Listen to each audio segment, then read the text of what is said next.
Alors dans cette capsule vidéo, nous allons revenir sur le TP, l'activité page 154 de votre livre, sur la puissance électrique. Donc un TP qui a apparemment posé problème pour bon nombre d'entre vous, puisqu'il y en a au moins déjà 3 qui m'ont rendu copie blanche. Ils se reconnaîtront. Alors donc là, je profite d'ailleurs de cette capsule pour vous rappeler que dans le portail numérique du lycée Descartes, vous avez donc ici accès à la bibliothèque manuelle. Quand vous cliquez là-dessus, vous pouvez donc sélectionner le collège en 3e, physique-chimie, édition Bordas, et donc vous avez accès à votre livre en version numérique, que voici. Donc page 154, activité sur puissance-tension. Alors on va déjà regarder la problématique.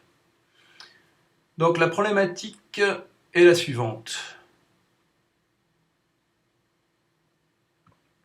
Dans sa salle de bain, Jasmine a branché sur une même multiprise une station d'accueil pour smartphone et un chauffage d'appoint. Au moment où elle y branche également donc son sèche-cheveux, tout s'arrête. Jasmine peut-elle brancher autant d'appareils électriques sur une même prise? Bon, apparemment non, mais il va falloir qu'on explique un petit peu tout ça. Alors, les hypothèses, en voici quelques-unes. La jeune fille dit « ça a disjoncté ». Oui, il y avait trop de courant.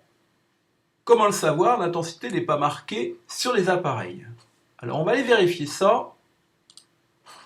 Parce que ici, notamment, on nous donne une liste des appareils. Et effectivement, aucune indication sur le courant. Il y a une grandeur qu'on appelle la puissance, en watts. Par exemple, ce sèche-cheveux, on est à 2400 watts. Et une indication de tension, 230 volts partout, ce qui est normal, ça correspond à la tension de la prise de courant chez vous, du secteur. Alors là, j'en profite pour vous dire que ces informations qui sont présentes sur les appareils quand vous les achetez, c'est ce qu'on appelle la puissance nominale. Donc la puissance nominale, c'est la puissance qu'il faut donc respecter pour que l'appareil fonctionne normalement. Donc on aura l'occasion d'y revenir. On a également ce document qui est fourni. Alors, ce document, en fait, c'est l'installation électrique de la maison. Alors, il y a un compteur qui va nous permettre, on verra ça plus tard, de voir combien vous devez payer à la fin du mois pour votre consommation électrique. Il y a un disjoncteur, donc qui peut disjoncter, alors ça c'est le disjoncteur général. Et ensuite, il y a des petits disjoncteurs. Et pour, on va dire, l'installation électrique de la maison, par exemple, l'ensemble des prises du salon, tout ce qui est éclairage. Et nous, ce qui nous intéresse, bien évidemment, c'est la salle de bain, puisque c'est là qu'il y a eu un problème. Et qu'est-ce qu'on voit au niveau de la salle de bain? Que ce petit disjoncteur, à côté, il y a marqué 20 ampères. Donc on aura l'occasion d'y revenir. Alors, pour répondre à cette problématique, nous allons essayer de répondre aux questions. Alors, la première question, c'était de proposer un schéma qui permet de vérifier l'existence d'un lien entre puissance, tension et intensité. Alors, pour un appareil donné, si vous voulez mesurer la tension, vous allez donc avoir besoin d'un voltmètre. Et si vous voulez mesurer l'intensité du courant, vous allez avoir besoin d'un ampère-mètre. Voilà, donc là, vous voyez ici le montage. On a un générateur. Alors, la tension aux bornes du générateur doit correspondre à la tension nominale de l'appareil qu'on va utiliser. Donc la tension nominale, c'est celle qui est écrite dessus. C'est le constructeur de cet appareil qui me la donne. Donc tout à l'heure, on a vu que c'était 230 volts pour le sèche-cheveux, etc. Mais là, pour cette petite lampe, c'est plutôt 6 volts. Je vais y revenir.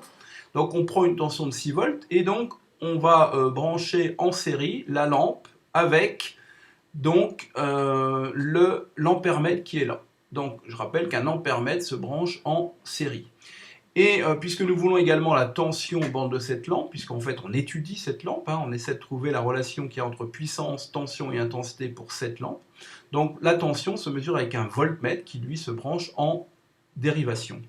Alors voilà ce que ça donne en schéma normalisé, hein, c'est le schéma qu'on avait vu ensemble. Donc le générateur en série avec la lampe et l'ampèremètre, et le voltmètre qui lui vient se brancher en dérivation. Donc ça c'était la question 1A. Alors on nous demandait ensuite de réaliser les mesures. Alors dans le post de la Classroom,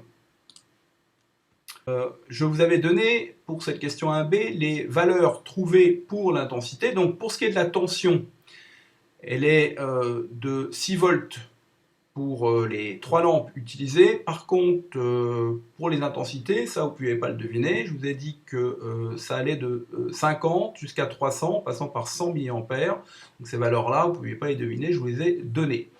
Alors si on regarde la liste du matériel, pourquoi je dis que la tension vaut 6 volts? C'est parce qu'il est précisé que les 3 lampes ont une tension nominale de 6 volts. Ça veut dire que la tension au bord de ces lampes doit être de 6 volts pour qu'elles brillent normalement.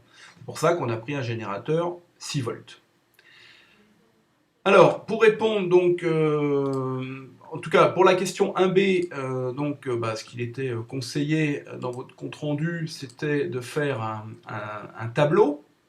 Donc ça veut dire que là, par exemple, j'ai la tension en volts, ensuite l'intensité, alors que je vais convertir en ampères. Alors, pour ce qui est de la tension, on a dit que pour les 3 lampes, que ce soit la lampe 1, la lampe 2 ou la lampe 3, on est à 6 volts.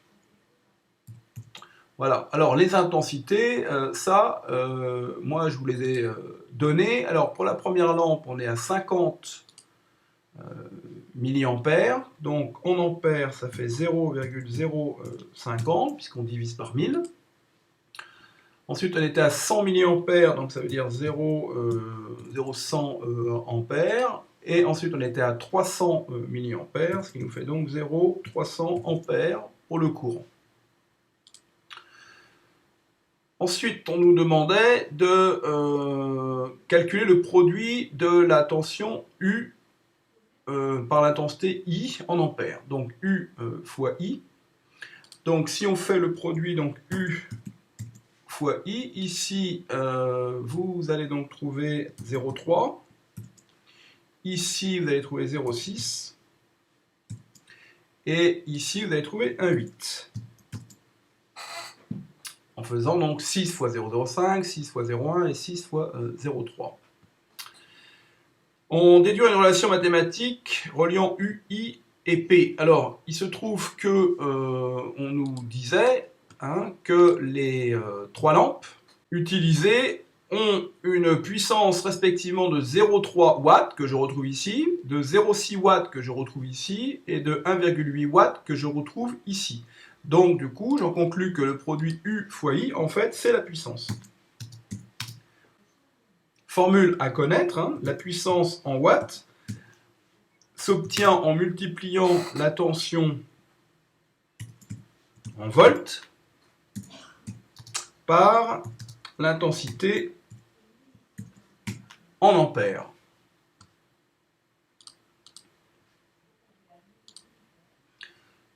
Alors, nous allons maintenant passer à la conclusion. Alors, nous allons donc en fait essayer de résoudre la problématique. Alors, on nous demande de calculer l'intensité qui traverse les différents appareils électriques utilisés par Jasmine. Alors, je rappelle que Jasmine a utilisé une station d'accueil pour smartphone, un chauffage et ensuite le sèche-cheveux.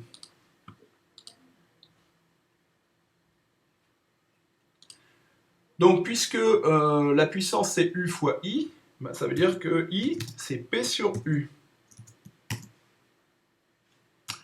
Donc, pour ce qui est de la station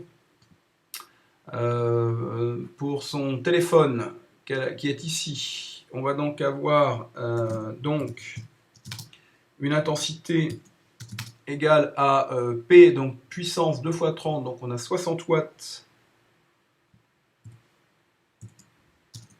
Divisé par U, donc on est à 230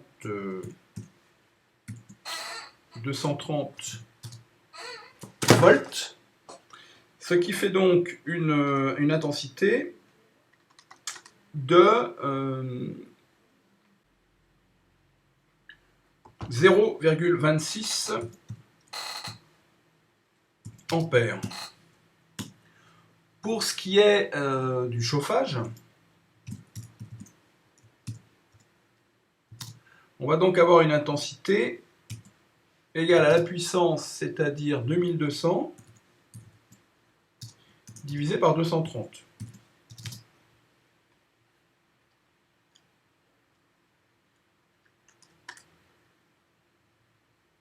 Ce qui nous fait 9,56 ampères. Et enfin, pour le sèche-cheveux,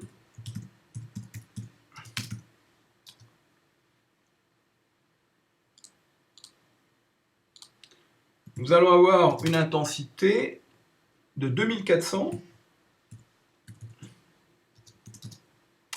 divisé par 230,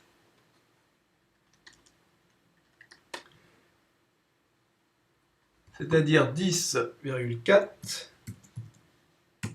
ampères. Donc, une intensité, on va dire totale, de 0,26 plus 9,56 plus 10,4, ce qui nous fait donc 20,25 ampères. Donc voilà le courant total dont on va avoir besoin si on fait fonctionner les trois appareils en même temps. Alors, ensuite, on nous demande dans la multiprise comment sont branchés les appareils, en déduisant l'intensité maximale traversant la prise lorsque les trois appareils sont branchés et allumés. Donc, dans la multiprise, ici donc en l'occurrence dans la salle de bain, donc lorsque l'on va brancher ici une multiprise à cette prise, tout se passe comme si les trois appareils qui vont être branchés sont en dérivation, et chacun d'eux va aller demander le courant dont il a besoin. Donc en l'occurrence 0,26 ampères pour la station, 9,56 ampères pour le chauffage, et le sèche-cheveux va réclamer ses 10,4 ampères. Or ici, je vois que ce disjoncteur va en fait disjoncter si le courant est supérieur à 20 ampères. Donc comme on a ici un total de 20,25 ampères, on comprend pourquoi effectivement lorsque Jasmine a branché son sèche-cheveux, pourquoi ça a disjoncté, 20,25, on est au-delà des 20 ampères, donc ça a disjoncté.